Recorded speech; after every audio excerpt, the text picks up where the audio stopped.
Hey everybody, it's Mark Ruggiero here, Clark Commando 1983, and this will be a continuation of my Learn to Play After Action report for GMT's Unconditional Surrender. And if you've been following along, we did the October 1939 turn last time, and this will be the November 1939 turn.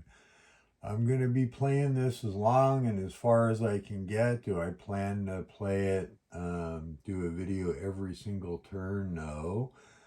But my cancer really, honestly, just really keeps messing with me. And so this is my chance to get in front of the camera and play out a turn. And so here we go. It's May 5th. It's about 1:30 in the morning here in California. And if you like my video, please like and subscribe.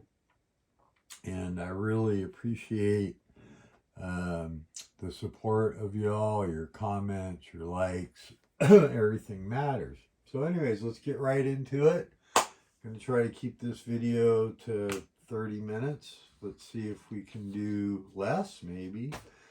So, as always, we'll lead off with the weather phase. And once again, I will say it, I don't know how many times, I'm using the updated charts from Board Game Geek, as recommended by Sal Vasta, the designer, and the current rules that are on the GMT website. So, that being said, here we go. So, first up is weather. So on the new weather chart, you look at so we are going to be in November. Let's see, October. So in the cold zone, it was severe weather. So there's a little breakdown in the chart. So roll to 3. So that gives us poor weather in the cold zone. I'll adjust that right now, actually. A little chart on the maps, pretty handy and dandy. And the mild zone, it was fair. And we rolled a 2. And that gives us poor weather this turn. Not going to be a lot of action per se, but I am going to walk through everything like I've been doing. And then in the warm zone, we had severe weather. So we got a 1. And that means that it's fair this turn. I don't know that that's going to change much. I'm not really set up with the axis to do anything. And, you know, like I've said before, you can't really see it on the camera, even if I zoom in. But there's different color bands where the different weather effects are in. And the warm zone mainly covers the Mediterranean and then down to parts of Tunisia and Algeria and Morocco, Libya, Egypt, Palestine, Syria, Iraq, and it's not listed as it's a desert zone where it's mainly clear. So anyways, that's the first thing you do on the sequence of play is weather. So then we go to the declare war phase, and you go in faction order once again, which is always the Axis go first, then the Western Allies, then the Soviets, Western Allies and the Soviets, because the Nazi-Soviet pact still in effect, can't declare war on anybody. And the Axis powers are not in a position to declare war on anybody right now. And so we're just kind of working on setting things up and trying to do some political stuff. Get ready to, I'm doing the kind of historical, gonna try to invade Norway in April, and then in May hit the Western Allies. So appeasement has been lifted. We discussed that in a previous video. So economy phase, pretty simple in this game. You have a certain amount of factories for each country. Some of the major powers get a multiple. So, for example, and then you subtract strategic warfare, which hasn't started yet. That won't kick in just yet until we attack in the West. Or I believe if we were to attack Russia, which we're not going to yet, I think that would start that. But basically, for example, Germany has 13 factories, have a multiplier times 2, so they get 26 production points, and those are, there's no you can't save them, so, and you can spend them on different things that we've covered in the other videos, and whatever I spend them on today, I'll let you know. French and the UK have 8 and 9 respectively.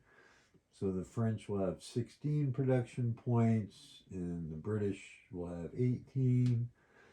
And then the Russians are up to 11 factories, so they will have 20, and they get a multiple of 2. So they'll have a total of 22 production points. So that's the economic phase. Like I said, there's no strategic warfare phase yet.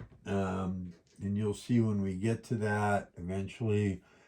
It's honestly pretty simple. It's a couple die rolls, it's some modifiers, and it impacts your factory count.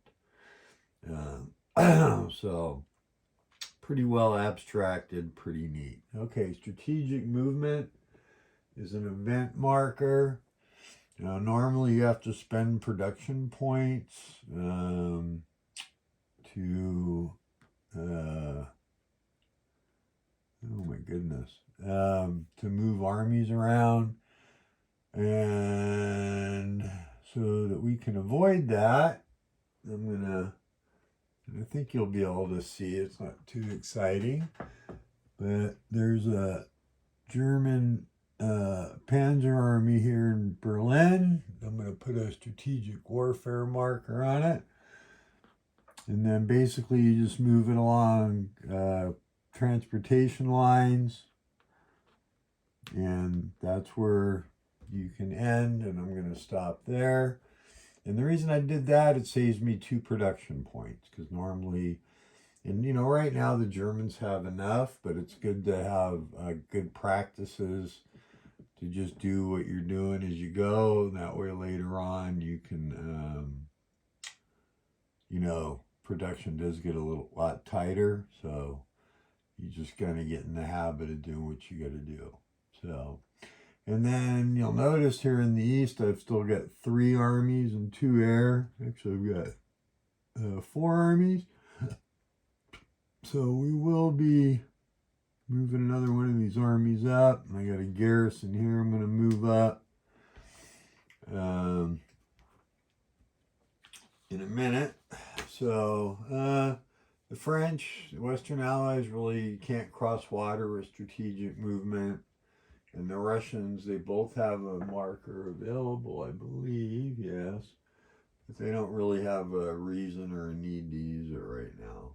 So, and because there's no attack in the West or in anything that triggers the UK, their overseas stuff, just so you know, like in Egypt and Gibraltar and Malta, you can't move any of that stuff. There's certain triggers in the events.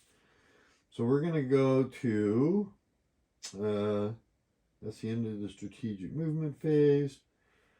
Let's go to the operational phase. So this is where you actually get to move armies, you can attack, do different things. I'm going to look. So, and you do it in faction order, right? So, there's going to be no combat. What I am going to do is I'm going to spend a production point for the Axis, and we're going to march this guy up. We're going to get him up here, get him ready for the invasion of Norway, which hopefully I pull it off when I do it correctly. But you have 8 movement, spend a production point, activating this army, has 8 movement points, transportation line across the river, doesn't cost me anything, there's no Zox, of course, for enemy to deal with. We've covered those rules in other videos. So we're going to go 1, 2, 3, 4, 5. And get him positioned over here with the convoy. That's going to help us eventually invade Norway. And then we're going to, let's see, 1, 2, 3, 4, 5, 6, 7, 8. So we'll go ahead and spend another production point, move this army out of Warsaw. I have to leave 1, 2, 3 armies in the east with 2 air units as part of the national garrison stuff for against the Russians. So 1, 2, 3, 4, 5, 6, 7, 8. And we'll stop there. That cost a production point. But we are going to move this garrison army up from Breslau. I'm going to spend a production point. It's a leg unit, so it gets 8. Remember, leg units get 8 movement points. Everything else in the game gets 10. But 1, 2, 3, 4, 5, 6, 7, 8. Okay, so we get that. That was another production point. And so I'm just doing that, like I said, out of habit. Don't want to move anything else. No, with the axis. So at the end of the axis, instead of just call it the operations phase, do a supply check sub-phase. Supply check, pretty simple, with no Zocs around. It's 2 hexes to a rail line that connects you back to a city, basically in your home country. Your allies can give you some limited supply for a couple armies, and then anyways, at the end of that, you take the strategic move marker off.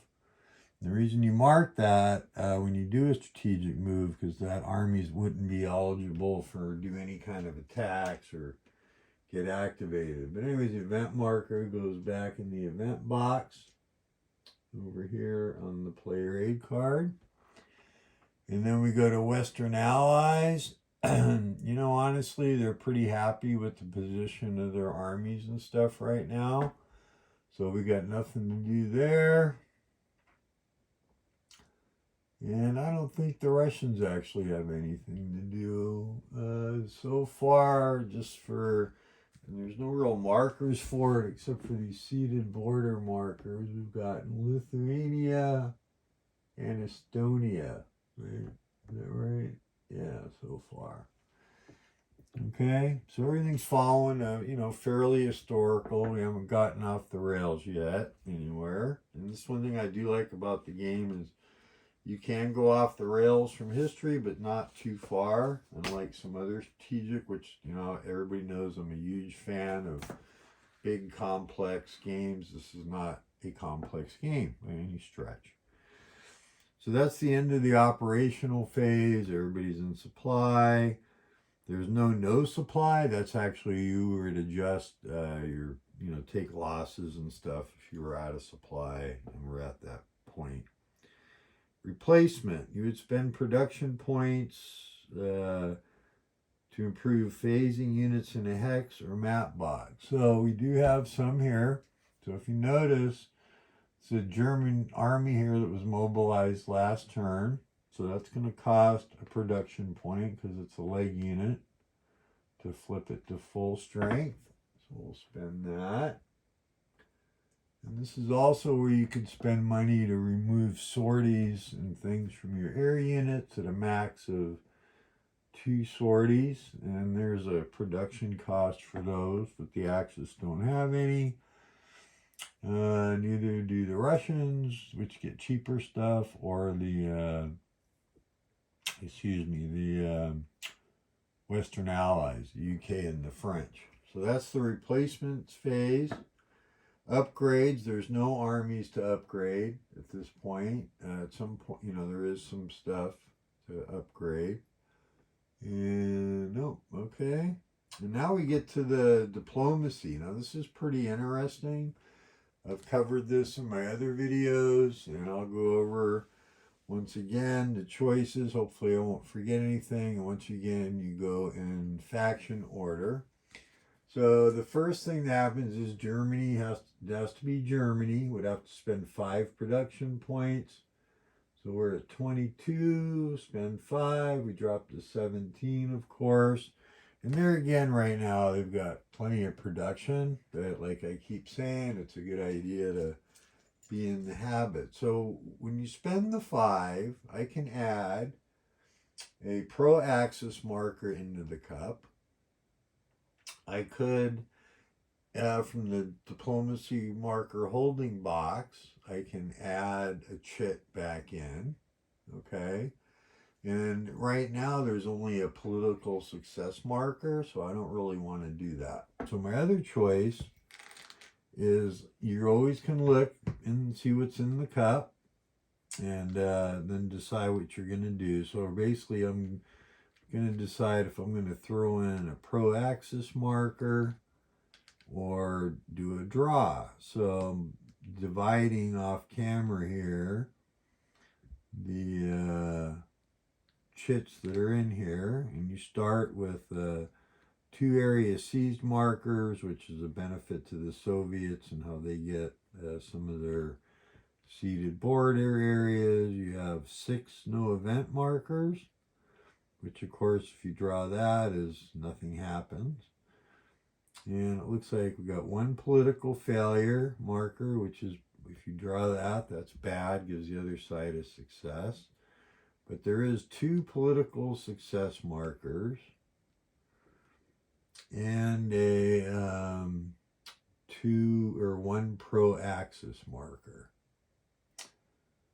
And I still really don't know what the best play is. Right now we have a pro axis in Hungary, pro axis in Romania, and Italy has a pro axis. And we don't want to align Italy just yet, because that would cause the crisis in the Mediterranean, which would allow the British to move stuff around. I really don't want to do that in their overseas possessions until the Axis are ready to deal with that. So that being said, why don't we spend our 5? We're going to just throw in a pro axis marker. How about that? And it's a little bit of a gamble because the Western Allies are probably going to either draw or throw in a pro-Western Allied marker, which actually I think that's what they might do. So we go to the, the risk is I spent my 5, I threw in the pro-axis marker, and of course the Western Allies or the Soviets draw that, and it's kind of like, okay, it comes out of the cup, and Germany wasted their 5. But what I am going to do, where do I have the pro? Oh, there we go. So for the Western Allies, they don't have a lot to spend on. They're going to spend their 5, has to come from Britain or the U.S., and the U.S. isn't in the war. So they'll throw in a pro-Western marker. Right? Want to try to build up and get some stuff going there. So, and then Russia, it's November.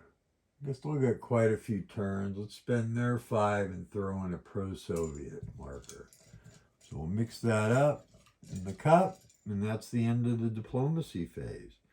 There's no victory check. Did I do mobilization? You know what? I skipped mobilization, didn't I? I did. So the Russians, most countries, so I'm going to do mobilization because the Russians actually have a unit in the mobilization box. Their box, they have an army. In most countries, it's a leg unit. You spend 1 production and it comes in at half strength.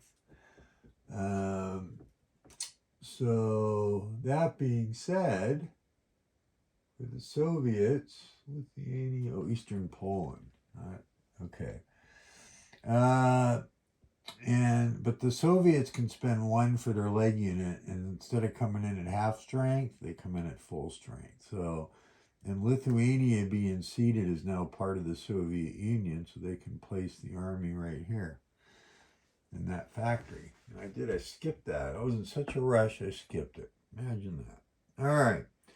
So end of turn phase, if there's anything in the eliminated box, gets moved to the mobilization box. And that is it for the November turn. So let's, you know what, we're making pretty good time here. I'm going to go ahead and advance this to the December 1939 turn. That just shows you how quickly some of these turns can go. So you advance the turn marker. It's now December. Now there's an event marker. Ground support for the Western Allies. So that will go in their event box. And then there's a German army, which will go in the mobilization box. And then we start off with weather. So let's go ahead and roll the weather. We're not really set up for much, but just going through the sequence of play here. So let's see. So we're now in December. So looking at the charts, does the previous turn have any impact on that, or is it just a die roll? So December through February is just going to be a die roll. So we're going to roll for the cold zone, and we get a 6, so that's severe. Mild zone is a 5, so severe. In the warm zone, we get a 1. Oh boy, we could be making some progress if we had anything happening in the warm zone with the lucky rolls, but this is both going to go to severe weather. And there again, I'm not set up for that. I'm really just working on setting up to try to crush the Western Allies and take Norway as quickly as the Axis can. That's my goal. I'm playing along fairly historical lines here. So we go to declare war. The Germans we're not going to declare war on anybody. Economy phase, once again, no big surprises there. We just covered that. So everybody's reset to their full production. No strategic warfare. Strategic movement phase. And there again, just being the point of good habits. The Axis will send another army.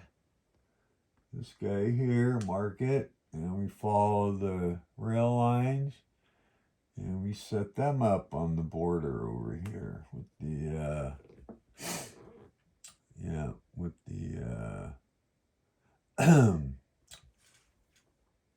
against the Western Allies. I got my 2 Panzer armies. Oh, I forgot the replacement guy. I'll have to remember that in the replacement phase. You get this half-strength mobilized army I forgot about. Okay, the other factions have no strategic movement. So we go to the operations phase. There again, we'll spend another production point to keep moving this guy west. And we'll go 1, 2, 3, 4, 5, 6, 7, 8. Not super efficient, but I got plenty of production points. So we're going to do that. Pretty much everybody else in position. So that's it. And same for everybody else. I really don't see anything that's critical that I need to do for the Russians or the Western Allies. So no supply replacements. So definitely going to spend a point on this guy that we forgot here to get him to full strength. Okay, and got that done. Nobody else has any replacements. All the air, actually technically, sorry, my bad. The British this would have been up to 2 last turn, the sorties, so 3. So actually I'll leave 1. I'll spend to knock 2 sorties off that convoy. Sorry, I forgot, I was in such a rush, forgot to mark it. Because you're spending a sortie to supply the motorized unit there. And that would cost, I believe, 3 production points. So knocks that down to 1.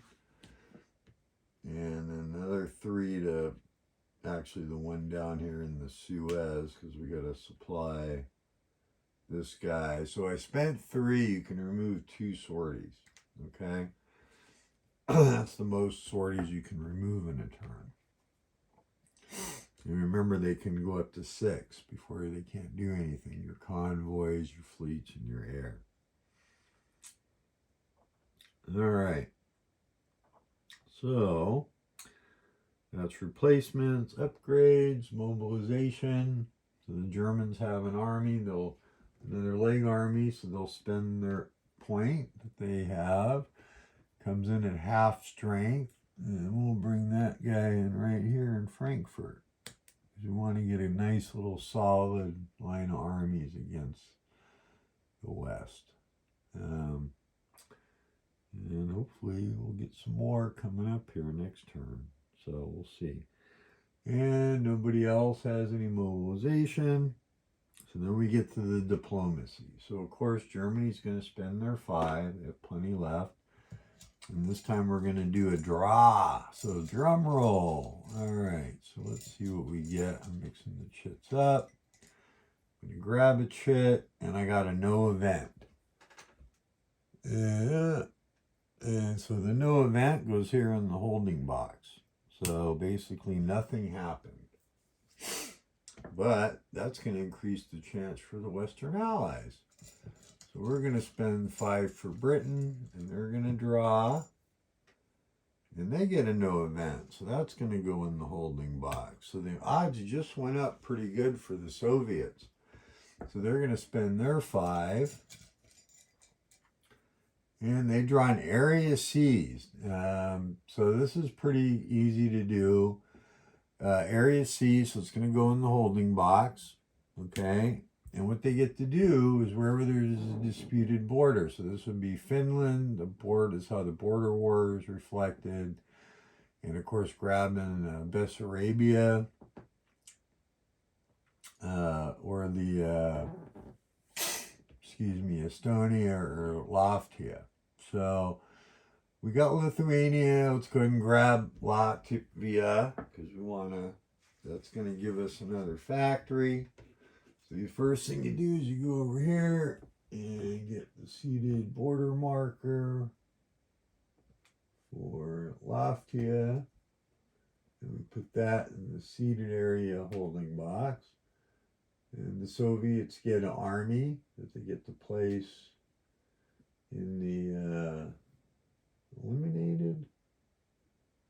I gotta look, darn it. I'm gonna have to look. Either it goes in the mobilization or the, I think it goes in the mobilization. In fact, I know it does. Oh, and then the national will goes up too. And they get a factory. So they're going to go up to 12 factories. And the national will is going to go up to 89. Remember, national will is how it's measured with how you get conquered and stuff. So that's important. And that was area seized. And so we're going to check the rules really quick. Just to make sure I did that correctly. It's been a few days since I played. And I don't know about you, but I don't have a perfect memory. So let's see here. I gotta make sure I don't knock anything over. So let's see. I think that's rule section 13. Let's see. Might not be. Might be under politics. I think. There we go. Area seized. So rule 14, actually, event markers. Let's see, blah, blah, blah.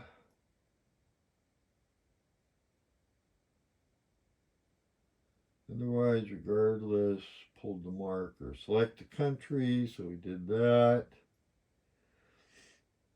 The disputed area is seated. Did that. We put the marker on the seated border mark, or increase the national will by 2. We did that, and we take 1 USSR ground unit from its factions conditional box. Oh, and puts it in the eliminated box. Okay, so I screwed that up. I'm going to fix that. That's easy. Estonia, Latvia, and Lithuania cease to exist. as a neutral country.